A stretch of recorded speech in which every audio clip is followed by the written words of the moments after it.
इतने बड़े संकट के बीच हम सरकार और भारत के उद्योग जगत की साझेदारी को मजबूत होते भी देख रहे हैं। ये बैठक बहुत अहम है। इतने बड़े संकट के बीच हम सरकार और भारत के उद्योग जगत की साझेदारी को मजबूत होते भी देख रहे हैं। मास्क, पीपीई, वेंटिलेटर से लेकर टीकाकरण तक देश को जो भी जरूरत पड़ी, जब भी जरूरत पड़ी, इंडस्ट्री ने आगे बढ़कर हर संभव योगदान दिया। इंडस्ट्री के आप सभी साथी, सभी संगठन भारत की ग्रोथ स्टोरी का बहुत बड़ा हिस्सा रहे। आप सभी के प्रयासों से भारत की इकोनॉमी अब फिर गति पकड़ रही है। आज शायद ही कोई दिन ऐसा हो जब न्यू अपॉर्चुनिटीज को लेकर किसी न किसी सीईओ का स्टेटमेंट ना आता हो या कोई रिपोर्ट ना आती हो। आईटी सेक्टर में रिकॉर्ड हायरिंग को लेकर भी हमने रिपोर्ट देखी है। ये देश में डिजिटाइजेशन और डिमांड की ग्रोथ का ही परिणाम है। ऐसे में अब हमारा प्रयास होना चाहिए कि हम इन नए अवसरों का उपयोग करते हुए अपने लक्ष्यों की तरफ 2 गुनी गति से बढ़े। साथियों, सीआईआई की ये बैठक इस बार 75वें स्वतंत्रता दिवस के माहौल में आजादी के अमृत महोत्सव के बीच हो रही है। ये बहुत बड़ा अवसर है भारतीय उद्योग जगत के नए संकल्पों के लिए, नए लक्ष्यों के लिए। आत्मनिर्भर भारत अभियान की सफलता का बहुत बड़ा दायित्व भारतीय उद्योगों पर है। और मैं आप लोगों से कहना चाहता हूं कि सरकार आपके साथ है, आपके हर प्रयास के साथ है। आज देश में विकास के प्रति जो वातावरण बना है, अपने सामर्थ्य के प्रति जो विश्वास बना है, भारतीय उद्योग जगत को उसका पूरा लाभ उठाना चाहिए। बीते वर्षों में भारत में जो बदलाव आए हैं, चाहे सरकार की सोच और अप्रोच में हो, सरकारी व्यवस्थाओं के काम करने के तरीके में हो, वो आप सब स्वयं अनुभव कर रहे हैं, देख रहे हैं, महसूस कर रहे हैं।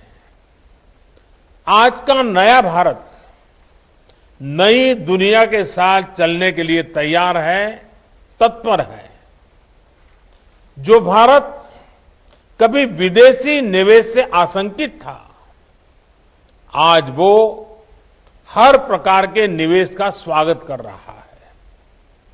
जिस भारत की टैक्स से जुड़ी नीतियों से कभी निवेशकों में निराशा फैल जाती थी, आज उसी भारत में दुनिया का सबसे कॉम्पिटिटिव कॉर्पोरेट टैक्स है और फेसलेस टैक्स सिस्टम भी है।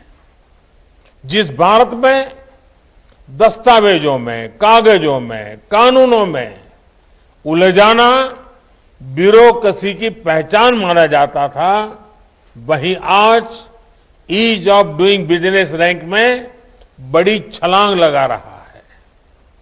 जहां सालों तक श्रमिकों को, उद्योगों को सैकड़ों कानूनों के जाल में उलझाए रखा गया, वहीं आज दर्जनों श्रम कानून 4 लेबर कोड्स में समा चुके हैं। जहां कभी कृषि को सिर्फ गुजारे का माध्यम माना जाता था, वहीं अब कृषि में ऐतिहासिक रिफॉर्म्स के जरिए भारतीय किसानों के देश विदेश के मार्केट से सीधे जोड़ने का प्रयास हो रहा है। इन्हीं सब प्रयासों का नतीजा है कि आज भारत में रिकॉर्ड एफडीआई भी आ रहा है और एफपीआई में भी नए रिकॉर्ड बन रहे हैं। आज देश का फॉरेक्स रिजर्व यह भी ऑल टाइम हाई लेवल पर पहुंचा हुआ है। साथियों, नए भारत का थॉट प्रोसेस क्या है, उसका एक उदाहरण मैं आपको देना चाहता हूं। एक समय था जब हमें लगता था कि जो कुछ भी विदेशी है वही बेहतर है। इस साइकोलॉजी का परिणाम क्या हुआ, ये आप जैसे इंडस्ट्री के दिग्गज भली भांति समझते हैं। हमारे अपने ब्रांड भी जो हमने सालों की मेहनत के बाद खड़े किए थे, उनको विदेशी नामों से ही प्रचारित किया जाता था। आज स्थिति तेजी से बदल रही है। आज देशवासियों की भावना भारत में बने प्रोडक्ट्स के साथ है। कंपनी भारतीय हो ये जरूरी नहीं, लेकिन आज हर भारतीय भारत में बने प्रोडक्ट्स को अपनाना चाहता है। यानी देश मन बना चुका है। अब उद्योग जगत को इस मन के मुताबिक अपनी नीति बनानी है, रणनीति बनानी है। आत्मनिर्भर भारत अभियान में आगे बढ़ते हुए ये आपको बहुत मदद करेगा। दूसरा एक फैक्टर है जिस पर भी आपको ध्यान देना चाहिए, ये है भारतवासियों का बढ़ता हुआ आत्मविश्वास। इस आत्मविश्वास को हम हर सेक्टर में देख रहे हैं। अभी हाल ही आपने ओलंपिक्स के मैदान में इसे अनुभव किया है। आज भारत के युवा जब मैदान में उतरते हैं तो उनमें मन में वो हिचक नहीं होती। वो मेहनत करना चाहते हैं, वो रिस्क लेना चाहते हैं, वे नतीजे लाना चाहते हैं। Yes, we belong to this place, ये भाव आज हम अपने युवाओं में देख रहे हैं। इसी प्रकार का आत्मविश्वास आज भारत के स्टार्टअप्स में है। आज यूनिकॉर्न्स नए भारत की पहचान भी बन रहे हैं। 7-8 साल पहले भारत में 3-4 यूनिकॉर्न्स रहे होंगे। आज भारत में करीब करीब 60 यूनिकॉर्न्स हैं। इनमें से 21 यूनिकॉर्न्स तो बीते कुछ महीनों में ही बने हैं। और ये बात आपने भी नोट की होगी कि यूनिकॉर्न्स अलग अलग सेक्टर में आ रहे हैं। हेल्थ टेक, सोशल कॉमर्स में यूनिकॉर्न्स का बनना ये संकेत दे रहा है कि भारत में हर स्तर पर कितना बदलाव हो रहा है।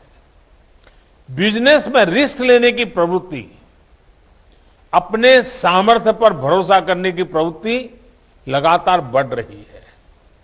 इतनी बड़ी महामारी में भी हमारे स्टार्टअप्स के एम्बिशंस बुलंदियों पर है। इन्वेस्टर की ओर से भी इंडियन स्टार्टअप्स के लिए रिकॉर्ड रिस्पांस देखने को मिला है। स्टार्टअप्स की रिकॉर्ड लिस्टिंग भारतीय कंपनियां और भारतीय मार्केट के लिए एक नए युग की शुरुआत है।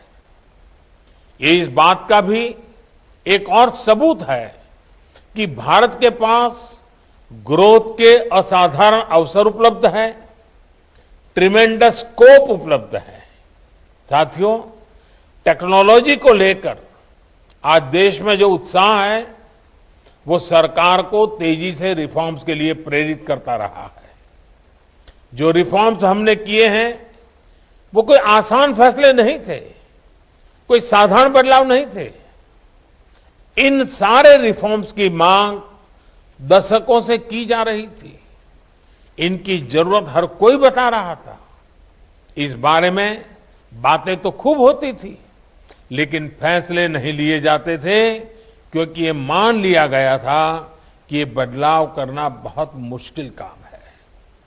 लेकिन आपने भी देखा है कि हमने वही फैसले कैसे पूरी दृढ़ता के साथ लिए हैं, यहां तक कि पैंडेमिक के दौरान भी रिफॉर्म की प्रक्रिया जारी रखी। और आप ये भी देख रहे हैं कि देश कैसे इन फैसलों के साथ खड़ा हुआ है। जैसे कॉमर्शियल कोल माइनिंग की शुरुआत की गई है, प्राइवेट सेक्टर पार्टिसिपेशन को खुलकर बढ़ावा दिया जा रहा है, डिफेंस सेक्टर में बड़े बड़े रिफॉर्म्स की शुरुआत की गई है, स्पेस और एटॉमिक सेक्टर जैसे एरियाज को प्राइवेट सेक्टर के लिए खोला गया है। आज नॉन स्ट्रेटेजिक के साथ साथ स्ट्रेटेजिक सेक्टर में भी प्राइवेट प्लेयर्स को अवसर दिया जा रहा है। सरकार के नियंत्रण को कम किया जा रहा है। ये सब मुश्किल फैसले आज मुमकिन हो रहे हैं क्योंकि देश अपने प्राइवेट सेक्टर पर, आप सभी पर भरोसा करता है। जैसे जैसे इन एरियाज में हमारी कंपनियां सक्रिय होगी, इनमें संभावनाओं का विस्तार होगा। हमारे युवाओं को ज्यादा से ज्यादा अवसर मिलेंगे, इनोवेशंस का एक नया दौर शुरू होगा। साथियों, हमारी इंडस्ट्री पर देश के विश्वास का ही नतीजा है कि आज ईज ऑफ डूइंग बिजनेस बढ़ रहा है और ईज ऑफ लिविंग में इजाफा हो रहा है। कंपनीज एक्ट में किए गए बदलाव इसका बहुत बड़ा उदाहरण है। आज ऐसे कितने ही प्रावधानों को डीक्रिमिनलाइज किया जा रहा है जो कभी हमारे उद्यमियों के लिए सरदर्द से कम नहीं थे। इसी तरह एमएसएमई सेक्टर को भी प्रोत्साहित करने के लिए कई कदम उठाए गए हैं जो उन्हें सीमित करने वाली मजबूरियों से मुक्त करेंगे। स्टेट लेवल रिफॉर्म्स पर भी आज विशेष ध्यान दिया जा रहा है। राज्यों को भी भागीदार बनाया गया है और उन्हें एडिशनल स्पेंडिंग फैसिलिटी दी जा रही है। मेक इन इंडिया के साथ साथ एम्प्लॉयमेंट और एक्सपोर्ट को गति देने के लिए देश ने प्रभावी पीएलआई स्कीम भी शुरू की है। ये सभी रिफॉर्म्स आज इसलिए हो रहे हैं क्योंकि आज देश में जो सरकार है वो रिफॉर्म्स कंपल्सन में नहीं कर रही है, बल्कि रिफॉर्म्स हमारे लिए कन्विक्शन का विषय है। आज भी हमारी रिफॉर्म्स की स्पीड बनी हुई है। अभी पार्लियामेंट के इसी सेशन में ऐसे कई बिल्स पास हुए हैं जो देश के इन प्रयासों को और गति देंगे। The factoring regulation amendment bill छोटे व्यापारों को क्रेडिट हासिल करने में मदद करेगा। Deposit insurance and credit guarantee corporation amendment bill small depositors के अधिकार की रक्षा करेगा। अभी हाल में हमने अतीत की गलतियों को सुधारते हुए रिट्रोस्पेक्टिव टैक्सेशन को भी समाप्त करने का निर्णय लिया है। इस फैसले की इंडस्ट्री में जिस तरह से सराहना हो रही है, मुझे विश्वास है इससे इंडस्ट्री और गवर्नमेंट के बीच विश्वास और मजबूत होगा। साथियों, आज देश में वो सरकार है जो राष्ट्र हित में बड़े से बड़ा रिस्क उठाने के लिए तैयार है। आपको याद होगा, जीएसटी तो इतने सालों तक अटका ही इसलिए क्योंकि जो पहले सरकार में वो पॉलिटिकल रिस्क लेने की हिम्मत नहीं जुटा पाए। हमने ना सिर्फ जीएसटी लागू किया, बल्कि आज हम रिकॉर्ड जीएसटी कलेक्शन होते देख रहे हैं। ऐसे कितने ही उदाहरण मैं आपको गिना सकता हूं, बता सकता हूं। आज आपके सामने एक सरकार है जो हर बंदिश को दूर कर रही है, हर बाउंड्री को पुश कर रही है। आज एक सरकार है जो आपसे पूछ रही है कि भारतीय उद्योग जगत की ताकत बढ़ाने के लिए बताइए अब और क्या करना है। साथियों, हमारे पूर्वज कह गए हैं, नैकम चक्रम परिभ्रमति, यानी सिर्फ एक पहिए से गाड़ी नहीं चल सकती, सारे पहिए ठीक से चलने चाहिए। इसलिए इंडस्ट्री को भी रिस्क लेने की अपनी नेचुरल टेंडेंसी को थोड़ा सा और बढ़ाना होगा। आत्मनिर्भर भारत के संकल्प की सिद्धि के लिए नए और मुश्किल रास्तों को चुनाव भी हमें करना ही होगा।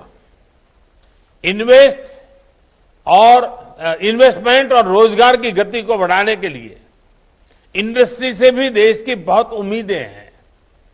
पब्लिक सेक्टर के फुटप्रिंट्स को रेशनलाइज और मिनिमाइज करने के लिए भी नई पीएससी पॉलिसी के जरिए निर्णायक फैसले लिए जा रहे हैं। इसमें इंडस्ट्री की तरफ से भी ज्यादा से ज्यादा उत्साह और ऊर्जा दिखनी चाहिए। नेशनल एजुकेशन पॉलिसी के माध्यम से एक बहुत बड़ा कदम देश ने उठाया है। इसमें स्कूल स्किल से लेकर रिसर्च तक का एक नया इकोसिस्टम तैयार करने का भरपूर रोडमैप है। इसमें भी इंडस्ट्री की एक सक्रिय भूमिका बहुत जरूरी है। विशेष रूप से रिसर्च एंड डेवलपमेंट पर इन्वेस्टमेंट को लेकर हमें बहुत गंभीरता से काम करना है। आत्मनिर्भर भारत के लिए R&D पर हमारा इन्वेस्टमेंट हमें कई गुना बढ़ाना होगा और ये सिर्फ सरकारी प्रयासों से ही संभव नहीं है। इसमें इंडस्ट्री की बहुत बड़ी भागीदारी की जरूरत है। हमारा लक्ष्य ब्रांड इंडिया को मजबूत करने का है। हमारा लक्ष्य देश को समृद्धि और सम्मान देने का है। इस लक्ष्य की प्राप्ति के लिए हमें अपनी पार्टनरशिप को मजबूत करना है।